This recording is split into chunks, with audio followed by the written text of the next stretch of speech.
ನಮಸ್ತೆ ಅಮ್ಮವ್ರೆ. ನಮಸ್ಕಾರ. ಹೇಳಿ, ನೆನ್ನೆ ಬಂದು ಸಂಬಳ ಜಾಸ್ತಿ ಬೇಕು ಅಂತ ಕೇಳಿದ್ರಿ.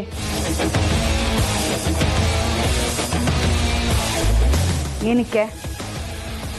ಅದು ದಿನಸಿ ಪದಾರ್ಥದ ರೇಟ್ ಎಲ್ಲ ಜಾಸ್ತಿ ಆಗಿದೆ. ಮಗನ್ನ ಕಾಲೇಜಿಗೆ ಸೇರಿಸ್ಬೇಕು. ಕಾಲೇಜ್ ಫೀಸ್ ಕೂಡ ಜಾಸ್ತಿ. ಗ್ಯಾಸು, ಕರೆಂಟು ಎಲ್ಲ ಜಾಸ್ತಿ ಆಗಿದೆ. ಕೆಲಸದ ಮೇಲೆ ಆಚೆ ಇದ್ದಾಗ ಕಾಫಿ ಕುಡಿಬೇಕು ಅನ್ಸಿದ್ರೆ 20 ರೂಪಾಯಿ ಒಂದು ಕಾಫಿ. ಹೆಚ್ಚು ಕಮ್ಮಿ ಅರ್ಧ ಲೀಟ್ರ್ ಹಾಲಿನ ಬೆಲೆ. ಕೆಲಸದ ಮೇಲೆ ಆಚೆ ಕಡೆ ಇದ್ದಾಗ ಊಟ ಮಾಡಬೇಕಾದ ಸ್ಥಿತಿ ಬಂದರೆ 100 ರೂಪಾಯಿ. ಇದರಲ್ಲಿ ಅವ್ರ ತಪ್ಪು ಅಂತ ಹೇಳ್ತಿಲ್ಲ, ಎಲ್ಲ ಬೆಲೆ ಜಾಸ್ತಿ ಆಗಿದೆ, ಅವರು ಜಾಸ್ತಿ ಮಾಡಿದ್ದಾರೆ.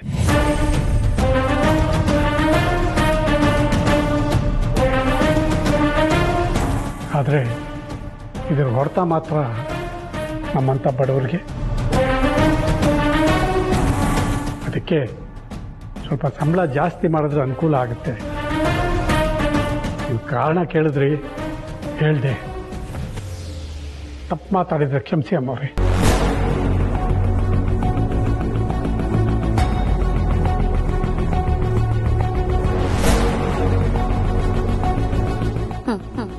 ಅದೃಷ್ಟ ಅಂದ್ರೆ ನಿಂದು ಕಣೆ. ಹುಡ್ಸಿದ ಅಪ್ಪನೇ ನಿನ್ ಹತ್ರ ಬಂದು ಕೈ ಕಟ್ಕೊಂಡು ನಿಂತ್ಕೊಂಡು ಸಂಬಳ ಜಾಸ್ತಿ ಮಾಡು ಅಂತ ಕೇಳ್ಕೊಳ್ಳೋ ಹಂಗಾಯ್ತು. ನೀವ್ ಹೇಳ್ತಾ ಇರೋ ಉತ್ತರ ಕೊಡ್ತಾ ಇರೋ ಕಾರಣ ನ್ಯಾಯವಾಗಿದೆ. ಅದಕ್ಕೆ ನಿಮ್ ಸಂಬಳ ಜಾಸ್ತಿ ಮಾಡ್ತೀನಿ.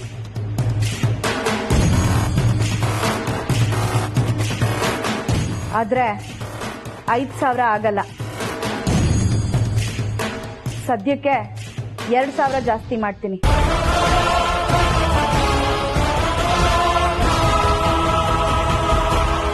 ಯಾಕೆ ಅಂದ್ರೆ ಅರ್ಸನ್ ಕೋಟೆಯಲ್ಲಿ ತುಂಬಾ ಜನ ಕೆಲ್ಸದವರಿದ್ದಾರೆ. ಎಲ್ರೂ ಬಂದು ಅವ್ರ ಕಷ್ಟ ಹೇಳ್ಕೊಂಡು ಸಂಬಳ ಜಾಸ್ತಿ ಕೇಳಿದ್ರೆ ಎಲ್ರಿಗೂ ಸಂಬಳ ಜಾಸ್ತಿ ಮಾಡೋದಕ್ಕಾಗಲ್ಲ.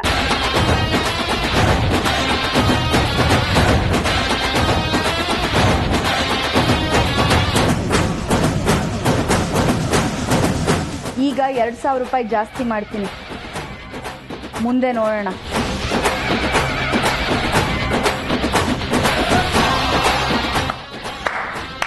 ಪಾರ್ವತಿ, ತುಂಬಾ ಚೆನ್ನಾಗಿ ಹೇಳಿದೆ. ಇದು ನಮ್ಮ ಅರಸನ ಕೋಟೆ ಸೊಸೆಗಿರಬೇಕಾದ ಗುಣ.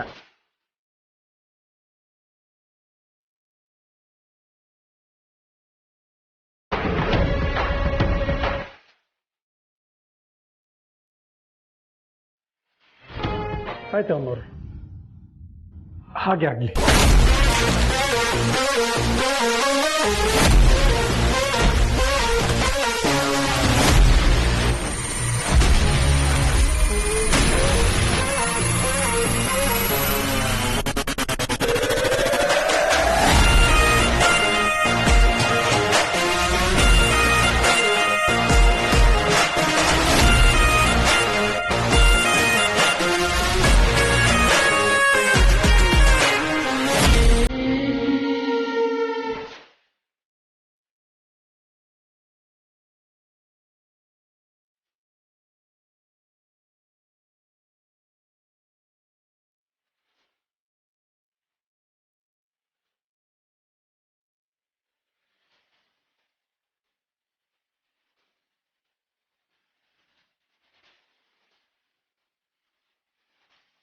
ಬಿಸ್ನೆಸ್ ಫೀಲ್ಡ್ ಅಂದಮೇಲೆ ಪರ್ಸನಲ್ ಲೈಫ್ ತರಾನೇ ತುಂಬಾ ಪರಿಚಯದವರು ಇರ್ತಾರೆ, ಕೆಲವರು ಸಂಬಂಧಿಕರು ಇರ್ಬೋದು.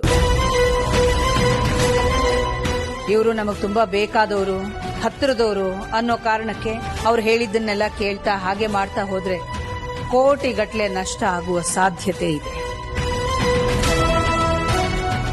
ಒಬ್ಬ ಸಕ್ಸಸ್ಫುಲ್ ಬಿಸ್ನೆಸ್ ಮ್ಯಾನ್ಗೆ ಅಥವಾ ಬಿಸ್ನೆಸ್ ವುಮನ್ಗೆ ಇರಬೇಕಾದಂಥ ಪ್ರಮುಖವಾದ ಕ್ವಾಲಿಟಿ ಅಂತಂದ್ರೆ ಮಾನಸಿಕ ಸ್ಥಿರತೆ.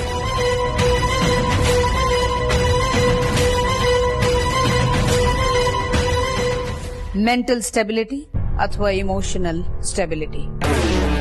ಇವತ್ತು ಪಾರ್ವತಿ ಒಳಗಾಗಿದ್ದು ಈ ಮಾನಸಿಕ ಸ್ಥಿರತೆ ಅನ್ನೋ ಪರೀಕ್ಷೆಗೆ.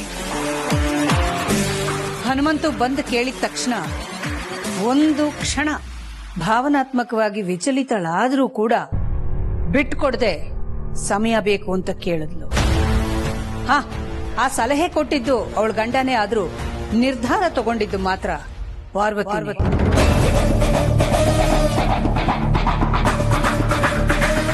ಕಾರಣ ಎಷ್ಟೇ ನ್ಯಾಯಯುತವಾಗಿರ್ಲಿ ಅಥವಾ ಪ್ರಾಕ್ಟಿಕಲ್ ಆಗಿರ್ಲಿ, ಕೇಳಿದ 5,000 ಒಮ್ಮೆಗೆ ಜಾಸ್ತಿ ಮಾಡದೇನೆ 2,000 ರೂಪಾಯಿ ಮಾತ್ರ ಜಾಸ್ತಿ ಮಾಡಿ ವ್ಯಾವಹಾರಿಕ ಜಾಣ್ಮೆನ ಮೆರೆದ್ಲು.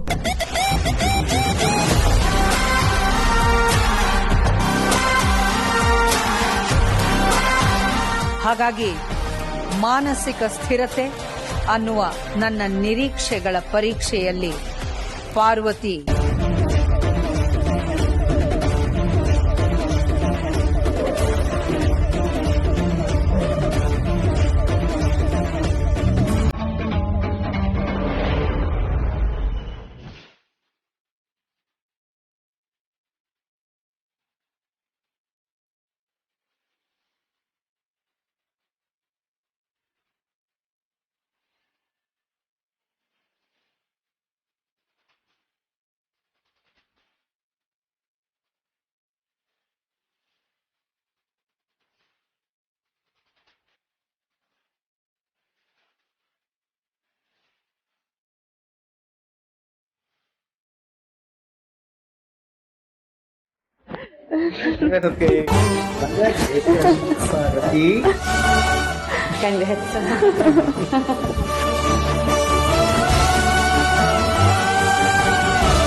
ಯಾವಾಗ್ಲೂ ಸೋಲ್ತಾ ಇದ್ದಿದ್ದಿ ಪಾರ್ವತಿ ಈಗ ಹೊಸ RCB ತರ ಮೈ ಕೊಡ್ವಿ ಎದ್ದು ಎಲ್ಲದ್ರಲ್ಲೂ ಸಕ್ಸಸ್ ಕಾಣ್ತಾ ಇದ್ದಾಳಲ್ಲ.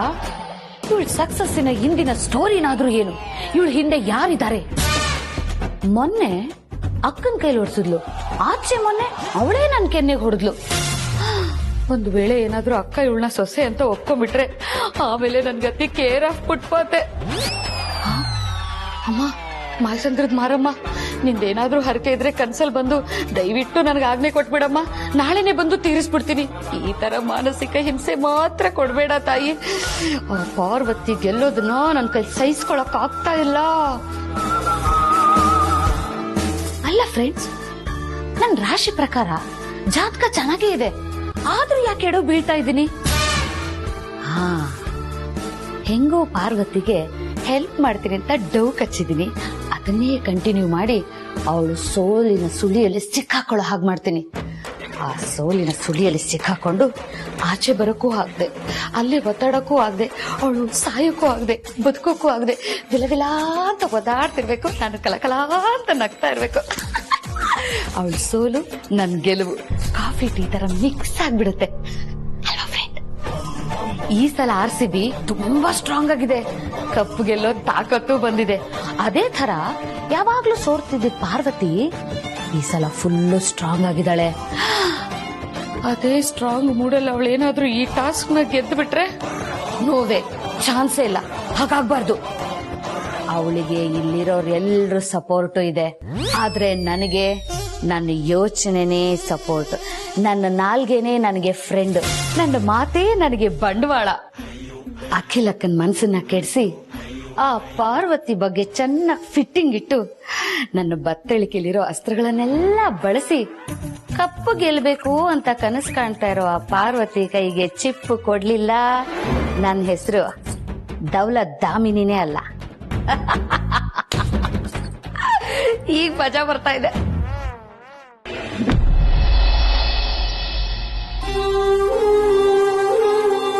ಸಾವಿತ್ರಕ್ಕ, ಅಮ್ಮ ಎಲ್ಲಿ?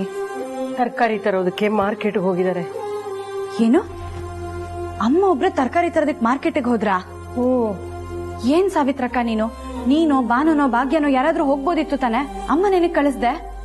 ಕೇಳ್ದೆ ಇರ್ತೀನೇನಮ್ಮ, ಹೋಗ್ತೀವಿ ನಾವೇ, ನೀವು ಬೇಡ ಅಂತ ಹೇಳ್ದೆ. ನನ್ ಮಾತು ಕೇಳ್ದಿರಾ ಇಲ್ಲ ನಾನೇ ಹೋಗ್ತೀನಿ ಅಂತ ಹೋದ್ರು. ಹೌದಾ? ಅಮ್ಮ ಅಪ್ಪನ ಜೊತೆ ಕಾರಲ್ಲಿ ಹೋಗಿದಾರ ತಾನೆ? ಇಲ್ಲಮ್ಮ, ಯಾರ ಜೊತೆಲೂ ಹೋಗಿಲ್ಲ, ನಡ್ಕೊಂಡು ಹೋಗಿದ್ದಾರೆ ಮಾರ್ಕೆಟಿಗೆ ಒಬ್ಳೆ. ಯಾಕೆ ಸಾವಿತ್ರಕ್ಕ, ಮನೇಲಿ ಅಷ್ಟೊಂದ್ ಕಾರ್ ಇರೋವಾಗ ಏನಕ್ಕೆ ನಡ್ಕೊಂಡು ಹೋದ್ರು? ಈ ಹಿಂದೆ ನೀನೇ ತಾನೇ ತರಕಾರಿ ತರ್ತಿದ್ದು. ಅಮ್ಮವರು ಪಾರ್ವತಿ ಹೇಗ್ ಹೋಗ್ತಿದ್ಲು ಅಂತ ಕೇಳಿದ್ರು. ನಡ್ಕೊಂಡು ಹೋಗ್ತಿದ್ಲು ಅಂತ ಹೇಳಿದೆ. ಅದಕ್ಕೆ ಅವರು ನಡ್ಕೊಂಡೇ ಹೋಗಿದ್ದಾರೆ. ಅಮ್ಮ ನಡ್ಕೊಂಡು ಹೋಗಿರೋ ವಿಷಯ ಯಜಮಾನ್ರಿಗೆ ಗೊತ್ತಾದ್ರೆ ಎಷ್ಟು ಬೇಜಾರು ಮಾಡ್ಕೋತಾರೆ. ನಾನು ಈಗಲೇ ಹೋಗಿ ಯಜಮಾನ್ರಿಗೆ ಅಮ್ಮನ್ ಕರ್ಕೊಂಡ್ ಬರೋದಕ್ಕೆ ಹೇಳ್ತೀನಿ.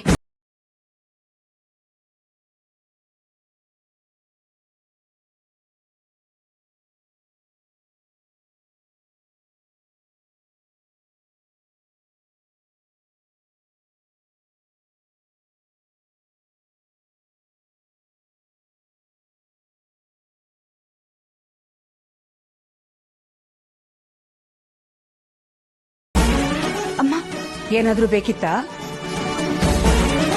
ಅದು ಸೆಕೆ ತುಂಬಾ ಜಾಸ್ತಿ ಇದೆ, ಜ್ಯೂಸ್ ಕೊಡ್ಲಾ?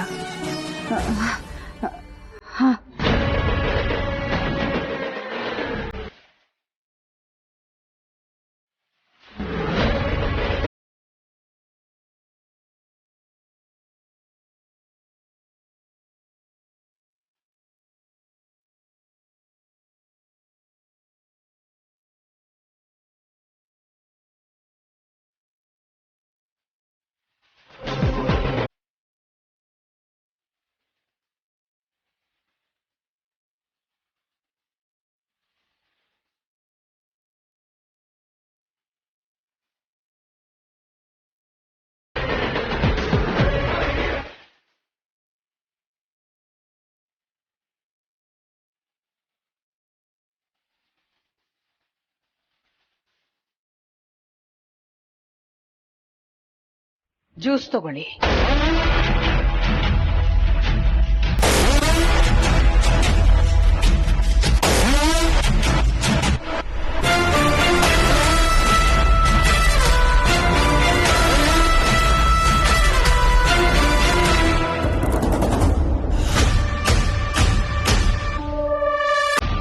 ಅಯ್ಯೋ, ಚೆಲ್ಕೊಂಡ್ಬಿಟ್ರಲ್ಲ.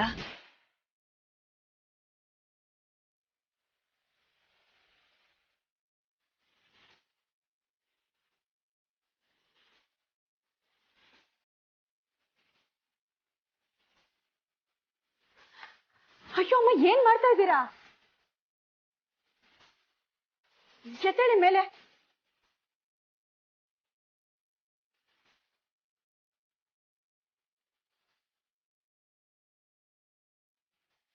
ನಿಮ್ ಕಾಲಿನ ಧೂಳಿನ ಸಮ ನಾನು, ಅಂಥದ್ರಲ್ಲಿ ನೀವ್ ನನ್ ಕಾಲ್ ಮುಟ್ಟದ? ಬೇಡ ಅಮ್ಮ, ದಯವಿಟ್ಟು ಇಂಥ ಕೆಲಸ ಮಾಡ್ಬೇಡಿ. ನಿಮ್ ತಮ್ಮಯ್ಯ ಅಂತೀನಿ.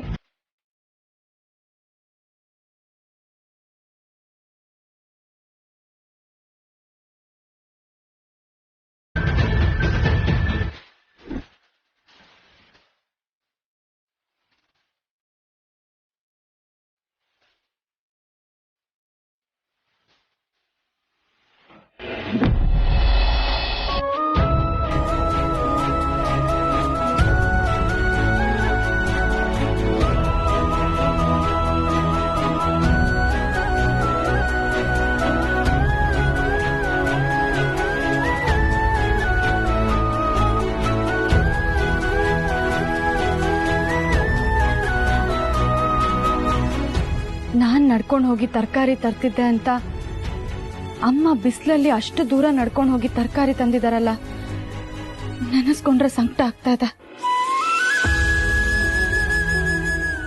ಹೌದು, ಮಾಮ್ ಹೊರಗಡೆ ಹೋದಾಗ ಯಾರಾದ್ರೂ ಅವ್ರನ್ನ ಗುರ್ತು ಹಿಡಿದಿದ್ರೆ ಅವ್ರ ಮನ್ಸಿಗೆ ಎಷ್ಟು ನೋವಾಗ್ತಿತ್ತು. ಈ ವಿಷಯ ಮುಂಚೆ ನಂಗೆ ಗೊತ್ತಿದ್ರೆ ಅವ್ರನ್ನ ಕಾರಲ್ಲಿ ಅಥವಾ ಬೈಕಲ್ಲಿ ಕರ್ಕೊಂಡು ಹೋಗ್ತಿದ್ದೆ. ಪಾಪ ಬ್ರೋ, ಇದರಿಂದ ಒಬ್ರೇ ನಡ್ಕೊಂಡು ಹೋಗಿದ್ದಾರೆ.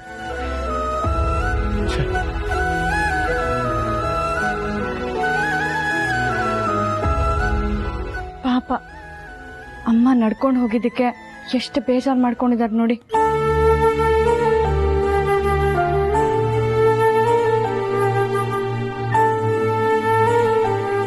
ಅಮ್ಮ ಸರಿಯಾಗೇ ಮಾಡಿದ್ದಾರೆ ಪಾರು. ಅಮ್ಮ ಇದನ್ನೆಲ್ಲ ಮಾಡ್ತಾ ಇರೋದು ಟಾಸ್ಕ್ಗೋಸ್ಕರ. ಅವ್ರು ಅದನ್ನ ತಲೆಯಲ್ಲಿ ಇಟ್ಕೊಂಡೇ ಮಾಡ್ತಾ ಇದ್ದಾರೆ. ನೀನ್ ಮೊದಲು ಮಾರ್ಕೆಟಿಗೆ ಹೋಗ್ಬೇಕಾದ್ರೆ ನಡ್ಕೊಂಡೇ ಹೋಗ್ತಿದ್ದೆ ಅಲ್ವಾ? ಈಗ ಮಾತ್ರ ಅವರು ಸೈಕಲಲ್ಲಿ ಹೋದ್ರೆ ಸರಿ ಇರಲ್ಲ ತಾನೆ, ಆ ಕಾರಣಕ್ಕೆ ಅವ್ರು ನಡ್ಕೊಂಡು ಹೋಗಿರೋದು. ಅಮ್ಮ ಮಾಡಿ ಸರಿನೇ ಪಾರು. ಏನ್ ಸರಿನೋ ಏನೋ, ಈ ಪರೀಕ್ಷೆಗಳೆಲ್ಲ ಯಾವಾಗ ಕೊನೆ ಆಗುತ್ತೆ ಅಂತ ಅನ್ಸ್ಬಿಟ್ಟಿದೆ.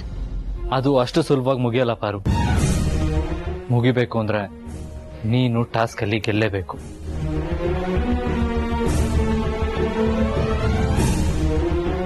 ಅಮ್ಮ ಈ ರೀತಿ ಕಷ್ಟಪಡೋದನ್ನ ನೋಡಿದ್ರೆ ನಿಮ್ಮೆಲ್ಲರಿಗಿಂತ ಜಾಸ್ತಿ ನನಗ್ ನೋವಾಗ್ತಾ ಇದೆ. ಇದೆಲ್ಲ ಕೊನೆ ಆಗ್ಬೇಕು ಅಂದ್ರೆ ನೀನ್ ಗೆಲ್ಲೋದೊಂದೇ ಪರಿಹಾರ ಅನ್ನೋದು ಮರಿಬೇಡ.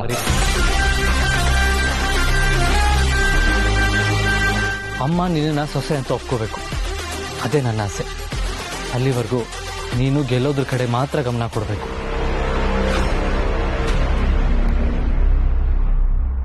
ಇಲ್ಲ, ಅಮ್ಮ ಈ ರೀತಿ ಕಷ್ಟ ಪಡ್ತಿರೋದನ್ನ ನನ್ನಿಂದ ನೋಡಕ್ ಆಗ್ತಿಲ್ಲ. ಆದಷ್ಟು ಬೇಗ ಇದಕ್ಕೆಲ್ಲ ಇತಿಶ್ರೀ ಹಾಡ್ಬೇಕು. ಯಜಮಾನ್ರೆ, ಅವತ್ತು ಕಾನೂನಿನ ಪ್ರಕಾರ ಲಾಯರ್ನ ಕರೆಸಿ ಅಮ್ಮ ಏನೋ ಮಾಡ್ಸಿದಾರಲ್ಲ? Power of attorney. ಹಾ, ಅದೇ. ಅದನ್ನ ಬರೀ 1 ತಿಂಗಳ ಮಟ್ಟಿಗೆ ಮಾತ್ರ ಅಲ್ವಾ ನನ್ನ ಹೆಸರಿಗೆ ಅಮ್ಮ ಮಾಡ್ಸಿರೋದು? ಈಗ ಅಮ್ಮ ಮನ್ಸ್ ಮಾಡಿದ್ರೆ ಅದನ್ನ ಬದಲಾಯಿಸಬಹುದಾ? ಇಲ್ಲ 1 ತಿಂಗಳು ಮುಗಿಯೋರ್ಗೂ ಅದನ್ನ ಬದಲಾಯಿಸೋದಕ್ಕೆ ಆಗದೇ ಇಲ್ವಾ? ಖಂಡಿತ ಇದೆ. ನಿನ್ನ ಹೆಸರಿಂದ ಬೇರೆಯವ್ರ ಹೆಸರಿಗೆ ಟ್ರಾನ್ಸ್ಫರ್ ಮಾಡಬಹುದು, ಅಥವಾ ನಿನಗೆ ಕೊಟ್ಟಿರೋ ಪವರ್ನ ಕ್ಯಾನ್ಸಲ್ ಮಾಡಬಹುದು. ಈಗ ಯಾಕೆ ಪ್ರಶ್ನೆ ಕೇಳ್ತಾ ಇದೆಯಾ?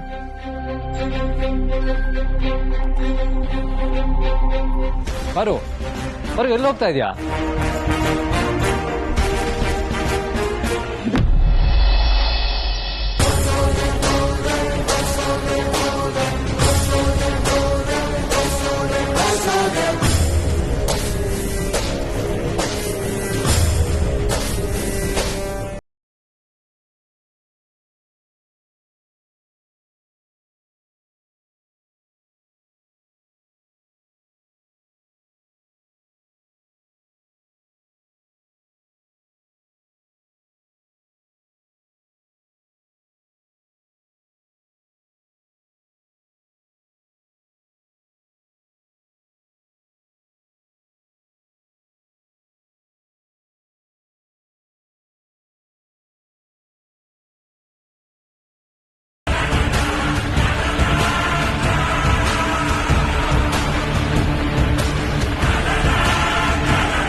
ಏನಾಗ್ಬೇಕಾಗಿತ್ತು?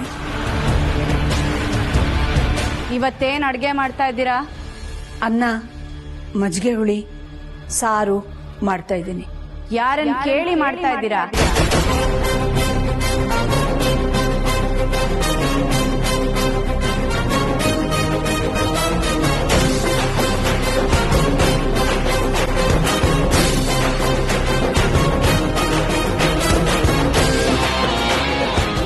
ಕ್ಷಮೆ ಇರಲಿ, ಕೇಳೋದನ್ನ ಮರ್ತೆ. ಬರೀ ಅನ್ನ, ಮಜ್ಜಿಗೆ ಹುಳಿ, ಸಾರು ಮಾಡಿದ್ರೆ ಸಾಲದು, ನಾನ್ ಹೇಳಿದ್ದನ್ ಮಾಡಿ.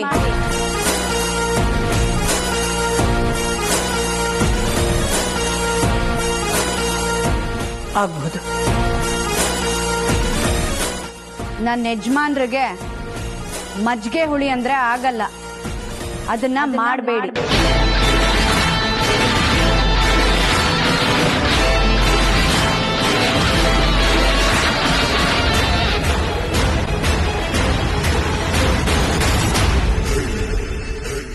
ಆಗ್ಬಹುದು. ನನ್ನ ಮೈದ್ನನ್ಗೆ ಟೊಮೆಟೊ ರಸ ಅಂದ್ರೆ ತುಂಬಾ ಇಷ್ಟ, ಅದನ್ನೇ ಮಾಡಿ.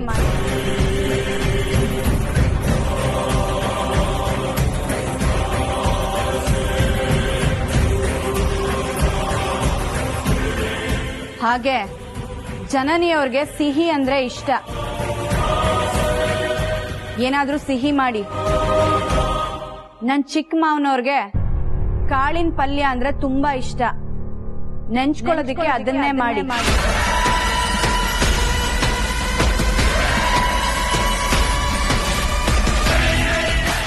ಒಟ್ಟಾರೆ ಮಾಡೋ ಅಡ್ಗೆ ರುಚಿಯಾಗಿರ್ಲಿ, ಮಸಾಲೆ ಕಮ್ಮಿ ಇರ್ಲಿ. ಅರ್ಥ ಆಯ್ತಾ? ಸರಿ.